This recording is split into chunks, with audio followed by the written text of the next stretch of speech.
What's up guys? Welcome back to my channel and welcome to Ada Reacts. For today's video guys, another scary reaction video tayo, and again, dito tayo sa Goosebumps Top 5. So, alam nyo na yan, basta upload ng Goosebumps Top 5, talagang nakakakilabot. So, bago tayo magsimula, please subscribe to my channel and hit the notification bell para maging updated ka sa mga ganitong reaction video na gagawin natin. So, huwag na natin patagalin. Takutan. Die. The Rooftop. The Roof. Ang mapapanood nyo ay kuha ng security camera sa isang office. Usually, nagpupunta ang mga nagtatrabaho sa rooftop para makapag-relax, magpahangin at manigarilyo sa break nila. Isang gabi, habang busy siya sa paghitit ng sigarilyo, may nangyayari na din pala sa paligid niya nang hindi niya alam. Gabi.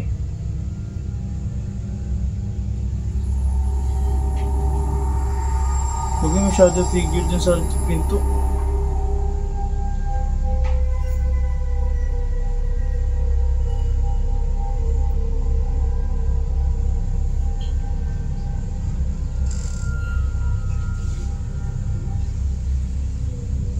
Babae.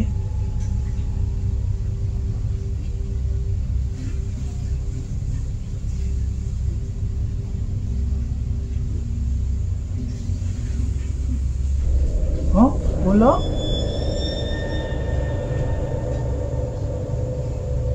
Huh?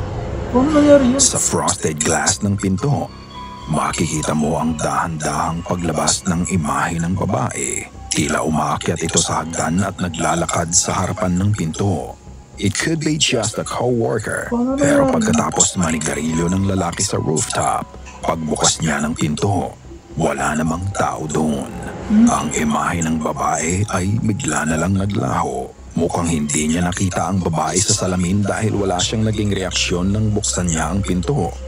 Ang sabi ng nag-post, ito ay kaluluwa ng dating nagtatrabaho sa office kung saan nagpakamatay ito sa pagtalon sa rooftop. Hindi pa din kaya matahimik ang kanyang kaluluwa kaya nagpaparamdam pa din siya sa gusali? Ikaw na ang humusga. Mineshaft. In this video, isang Ukrainian man ang nag-e-explore sa gitna ng kagubatan. Hindi sinabi sa post kung ano mismo ang ginagawa ng lalaki sa lugar na yon ng mag-isa, pero makikita mo na napapalibutan siya ng matataas na puno. Sa likod niya, may abandonadong mineshaft na binarahan ng mga putol-putol na kahoy. His curiosity kicked in, kaya sinilip niya ang ilalim ng shaft.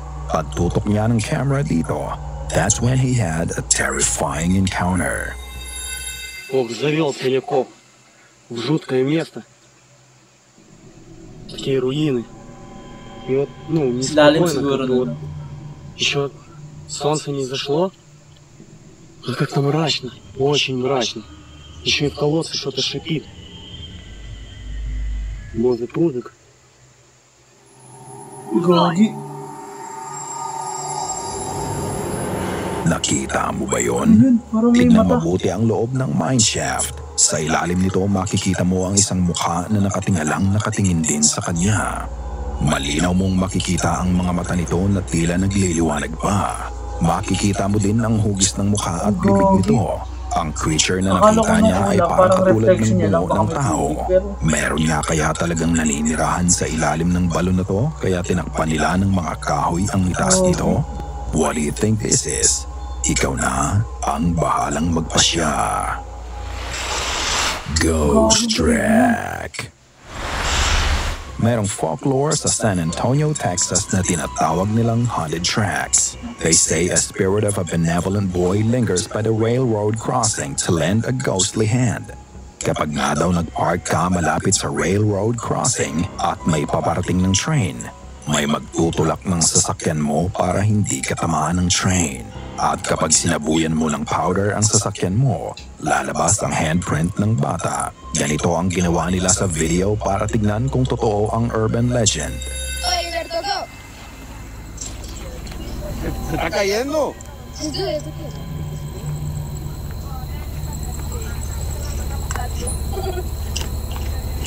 Hold on.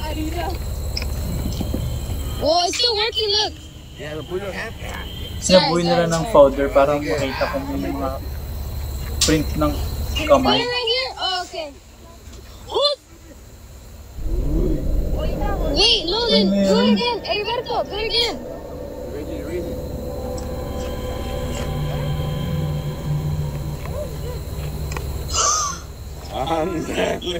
No manches. Mira. Go. Mira.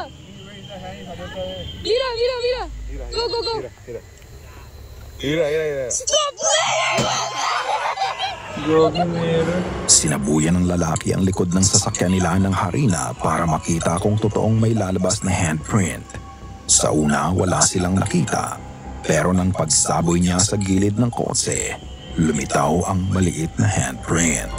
Ang nakakapagtaka dito, Oo nga, kapag parang tinanggal pang nila bata. ang harina sa salamin Parang ng wala naman kotse, siguro silang pagbuhos kasama nila bata. ng powder, muling lilitaw ang handprint Parang ng pambata yung bata. handprint. Kahit napunasan nila ito ng paulit-ulit, hindi nabubura ang marka ng kamay dito.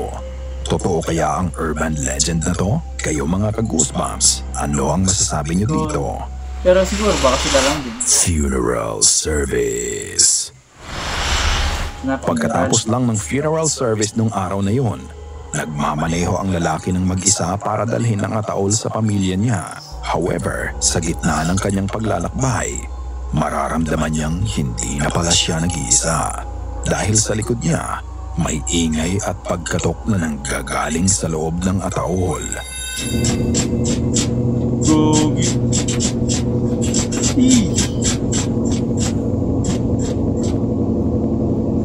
Kumakatok yung kubaho.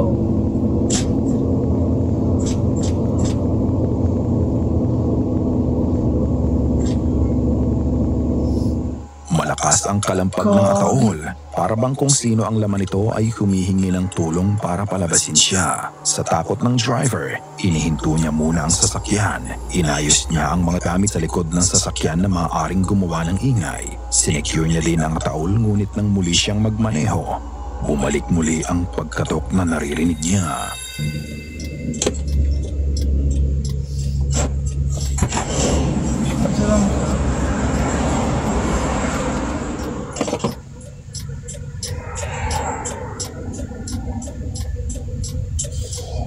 Nakakatakot rin talaga magmaneho ng ganyan.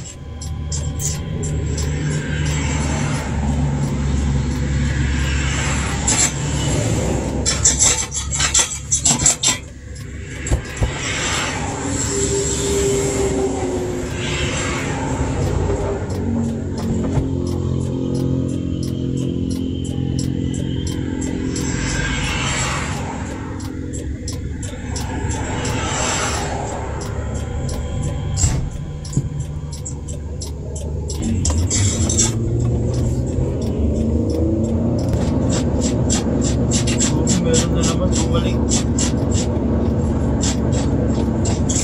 Kahit inayos na niya ang mga gamit sa loob ng sasakyan, nagpatuloy pa din ang pagkatok na naririnig niya.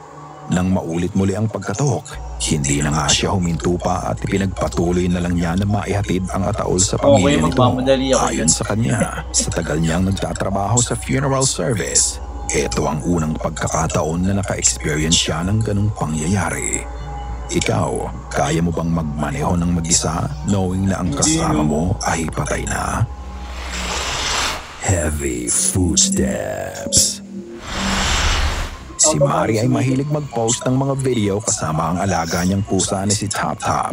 Naging routine na nila sa gabi bago sila matulog ay lalaroin niya muna ang alaga niyang pusa para paggurin ito at kasabay na din ito ang pagve-video. Isang beses, lagpas 12:00 na ng gabi, naglalaro lang uli sila ni Top Top nang bigla na lang silang napatigil sa ginagawa nila.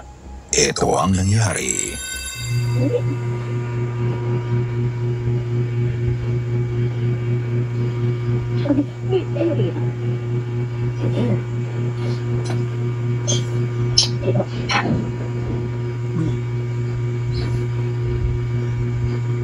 Pati yung pusa, oh. Gagi, pati yung pusa nagre-react dun sa tunog sa bubong.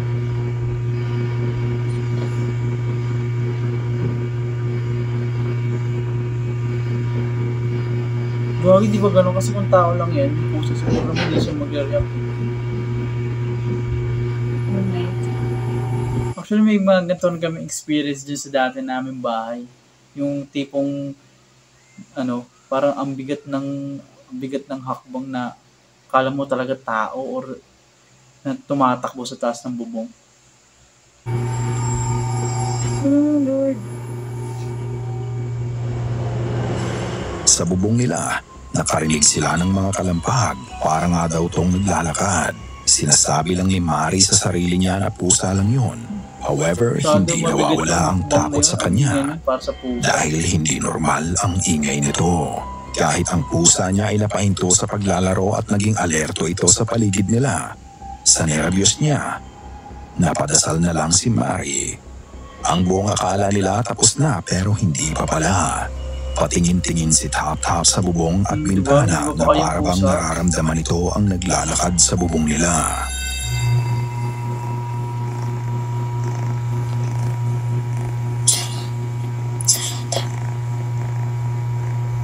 Time check na, time check. 12:39 a.m. Mag-aalauna na pala niya. Saan ba? Tugo ba? Saan ba?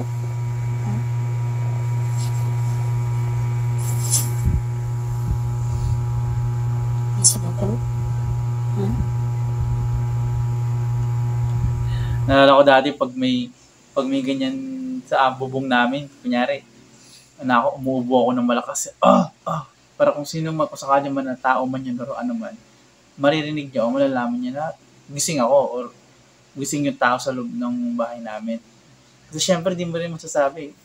O baka nga something na sabihin baka mamaya multo nga ba or aswang nga or baka naman talagang tao na syempre, hindi mo masasabi na baka may balak or tinitingnan lang, tinitest lang kung may mag-react sa loob ng bahay bago pasukin, di ba?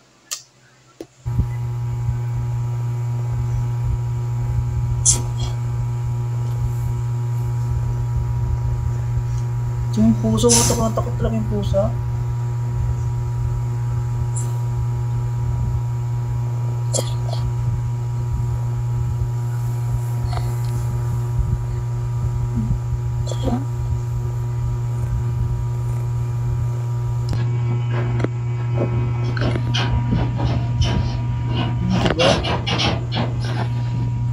Lakas niyan.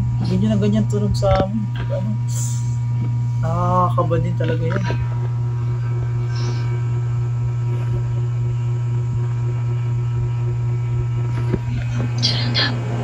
Tahimik ang paligid, kaya dinig na dinig mo talaga ang bawat yabag sa bubong. Hindi ito tunog ng pusang naglalakad dahil kung napakinggan mong mabuti, ito ay tunog ng naglalakad na tao. Nararamdaman nga ni Tap Tap ang takot ni Mari, kaya para maging komportable ang amo niya ay tinabihan na siya ng alaga niyang pusa para bantayan at protektahan siya. Ano sa tingin niyo ang naglalakad sa bubong ng bahay nila nung gabi na yun?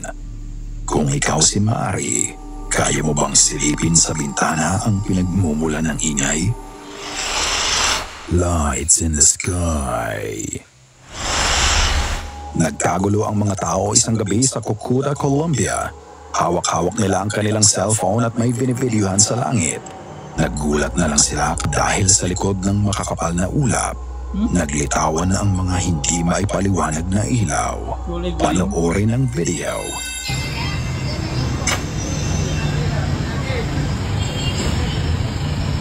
Ano? Parang UFO, no?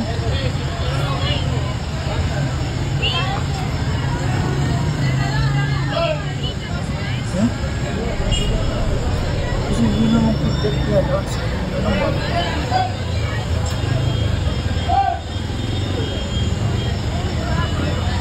Grabe. Uy, siya ba rin?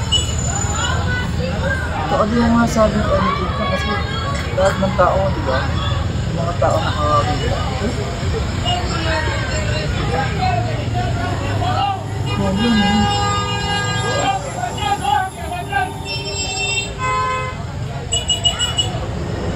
Makikita mo ang paglabas ng ilaw sa likod ng makapal na ulap. Hindi ito mga pangkaraniwang ilaw. Nag-iiba-iba ang kulay nito at hindi rin siya katulad ng sa regular na eroplano. Nung lumabas ang kulay berdeng ilaw, mapapansin mo na static lang ito, as if kung saan nanggagaling ang mga ito ay naka-hover lang. Matapos noon, naglabasan ang mga puting ilaw at ito ay may mga erratic movements. Mabilis din ang galaw nito at pabago-bago ng direksyon. Sa likod nga ba ng ulap nakatago ang isang unidentified flying object? O eto kaya ay vast aerial hoax lang na gamit ang mga drones? Just like before, nasa inyo ang pagpapasya. Kayo na ang bahalang humusga. Sana ay kinilabutan ka sa mga video na aming itinampok ngayong gabi. Lagi naman. Kung may nais kang ibahagi ay bukas ang aming... Grabe, solid talaga mga video ng ni Goosebumps Top 5. So, yun lang guys. Sana nagustuhan nyo itong reaction video natin. And please subscribe to my channel and hit the notification bell para maging updated ka sa mga gantong reaction video na gagawin natin. So, yun lang po at salamat!